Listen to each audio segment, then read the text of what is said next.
मृत्यु एक कला है। मृत्यु एक कला है, मृत्यु एक उत्सव है। संसारियों का हमेशा जन्म मनाया जाता है, जन्मदिन। कोई भी संसार का आदमी हो, आप देखो, उसका जन्मदिन मनाया जाएगा। पर जो संत इस धरती पर आते हैं, उनका जन्मदिन नहीं मनाया जाता। उनका निर्वाण दिवस, जब वो इस संसार से जाते हैं, वो उत्सव मनाया जाता है। क्यों? क्योंकि मृत्यु मतलब भगवान से मिलन। संतों की मृत्यु मतलब भगवान से मिलन। संसारी की मृत्यु मतलब फिर अगला जन्म कहीं लेगा, फिर भटकेगा। पर संत की मृत्यु हुई, इसका मतलब अब वो भगवान की शरण में गया, अब वो भगवान के चरणों में गया। अब उसका भटकना, अब उसका सब जन्म मृत्यु का खेल जो है खत्म हो गया। तो मृत्यु बता देती है हमारा जीवन कैसा था। अगर हमारी मृत्यु में समाज दुखी है, परेशान है, अरे भैया बड़ा अच्छा इंसान था, बड़ा बढ़िया काम किए इसने, गांव में बड़े अच्छे अच्छे देवालय बनाए, बढ़िया भागवत कराई और सुंदर सुंदर आयोजन करे, नाम किया भगवान का, सेवा की, तो समझो इस व्यक्ति का जीवन बढ़िया था कि उसकी मृत्यु के समय लोग उसकी वाहवाही करें। और अगर मृत्यु के समय सोच, अब भला हुआ, चला गया, कलेश था पूरा, जब देखो लड़ता झगड़ता ही रहता। कोई कोई मैया नहीं होती, वो गली में हल्ला मचा के रखती है, रोज लड़ाई, रोज झगड़ा, रोज झगड़ा। तो जब वो 2-4 दिन अपने कहीं घूमने मायके चली जाती है, तो गली वाले कहते हैं चलो अब 2-4 दिन शांति हो जाएगी, अब ने थोड़ी तसल्ली मिल जाएगी। तो ऐसे लोग जब जाते हैं तो सब कहते हैं भला हुआ गया। आपकी मृत्यु पर अगर समाज रो रहा हो तो समझना जीवन अच्छा था। घर परिवार वाले नहीं, घर परिवार वाले तो मोह से रोते हैं, उनको अरे भाई अपना गया तो रोना तो आएगा ही। पर समाज नहीं दुखी होगा। समाज को क्या, आज शमशान तक जाएगा, राम नाम सत्य करके वापस आ जाएगा, अपने काम धंधे में लग जाएंगे। पर असली मृत्यु उसकी जिसके जाने पर पूरा समाज दुखी हो, रोए, दिल से रोए, ऐसे दिखावे के लिए नहीं।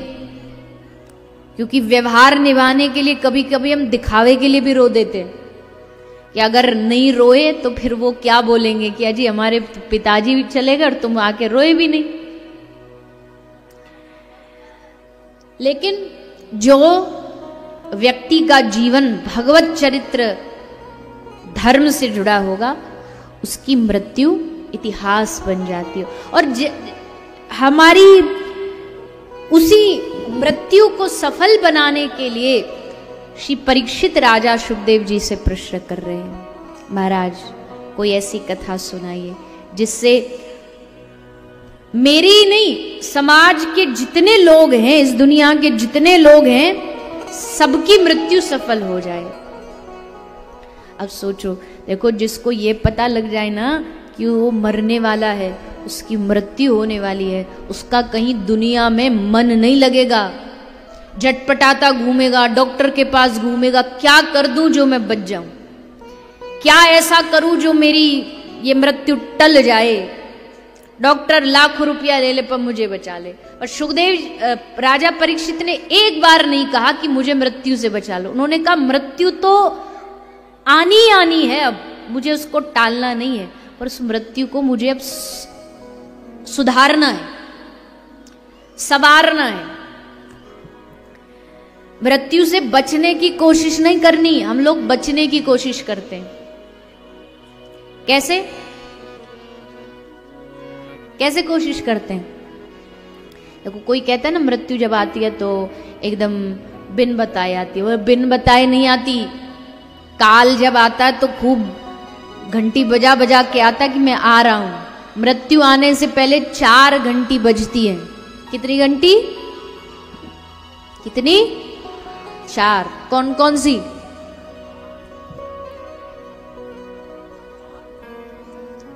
पहली घंटी क्या बजती है? मौत का लेटर आता है, मृत्यु का लेटर आता है।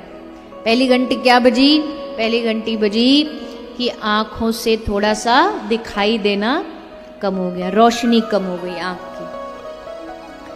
आंख की रोशनी कम हो गई, मतलब भगवान ने पहला लेटर भेज दिया, पहला संदेशा, पहली घंटी आ गई कि अब सावधान। पर कलयुग का आदमी है, बड़ा तेज है, तेज तो नहीं पर समझता है अपने आप को तेज, चालाक है नहीं पर चालाक समझता है अपने आप को। तो चालाकी में क्या करता है, मृत्यु को टालने के लिए, हम थोड़ी बूढ़े हो गए, आंखों से रोशनी कम हुई तो जाके चश्मा लगवा लिया, बढ़िया एकदम मॉडर्न दिखने वाला चश्मा लग गया। 1 घंटी उसने सोचा पार हो गया। अब भगवान ने फिर जब उसने पहली घंटी को अनदेखा कर दिया तो भगवान ने दूसरी घंटी बजाई। दूसरी घंटी क्या बजाई, बाल क्या हो गए, सफेद हो गए। भगवान ने बजा दी दूसरी घंटी, टन टन, सावधान मृत्यु आने वाली है। पर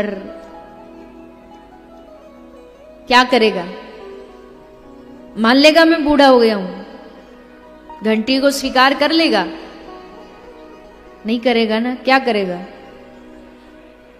हाँ, और आपके जो बंगाल वासी है वो जानते होंगे, पता नहीं है, काला सा कुछ तेल आता है आपके यहाँ पे, हाँ मैयाएं लगाती हैं।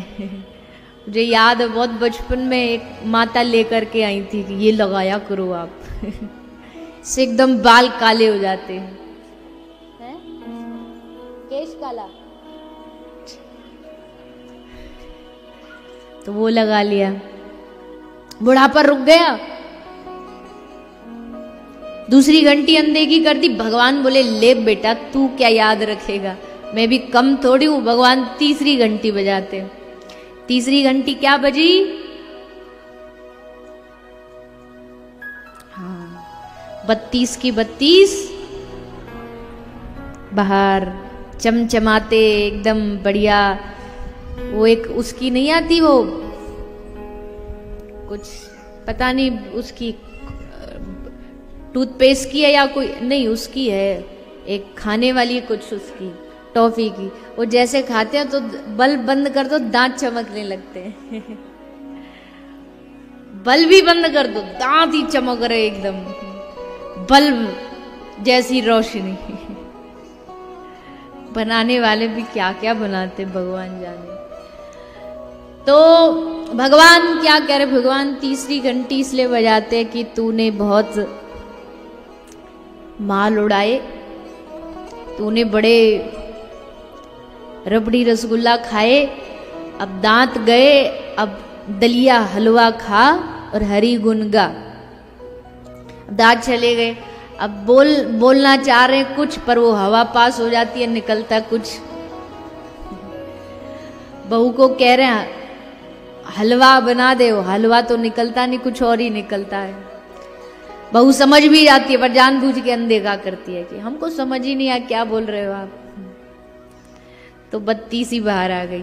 वो फिर भी हार नहीं मानेगा, डेंटिस्ट के पास जाएगा, बढ़िया वाला अच्छा वाला चमचमाता हुआ एक बढ़िया सेट दांत पे लगा लेगा।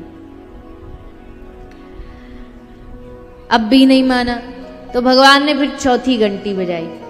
चौथी घंटी क्या बजाई, कमर एकदम अब झुक गई है, अब चल रहा है एकदम लठिया लेके, झुकता होले होले होले आगे बढ़ रहा है। एक पांव रखने में भी बड़ा सोचना पड़ता है कि गिर न जाए। भगवान कहते तू बहुत अपनी जवानी में बड़ा घमंड में सीना तान के चलता था कि हमसे बड़ा कोई सौंदर्यवान नहीं, हमसे बड़ा कोई धनवान नहीं। अब भगवान कहते ऐसे नहीं झुका तो ऐसे झुकाऊंगा, झुक नीचे। पर फिर भी आदमी हार नहीं मानता, बूढ़ा नहीं होऊंगा चाहे कुछ भी हो जाए। च्यवनप्राश च्यवनप्राश खाना शुरू कर देगा, सोने की भस्म चांदी की भस्म सब खाएगा कि भैया बूढ़े नहीं होंगे। सोना चांदी च्यवनप्राश, सोने खाने से बुढ़ापा हट जाएगा, चांदी खाने से बुढ़ापा हट जाएगा। पर नहीं मानता जीव, तो भगवान बोलते ठीक है नहीं माने, मैंने तुझे 4 बार संदेशा दिया, 4 बार घंटी बजाई, अब मौके खत्म। 5वीं बार फिर सीधा बुलावा आता है, घंटी बजी और टन टन फोन आता है कि फलाने चले गए। घंटी बजी गए वो तो हमारी ये घंटी आए कि वो गए, उससे पहले उठो जागो हरि शरण चलो, उससे पहले ही भगवान की शरण पकड़ लो, उससे पहले ही भगवान की ओर चल पड़ो। नहीं तो समय, वास्तविकता यही है, सच्चाई यही है। ये सच्चाई हमें समझ नहीं आती। हमें लग रहा है अभी हमारे पास बहुत समय बाकी है, हमें लग रहा है अभी तो हम 30 के होंगे, फिर 40 के होंगे, फिर 60 के होंगे, 80 साल के होंगे, बुढ़ापा देखेंगे। पर कौन विधाता के खेल को जानता है?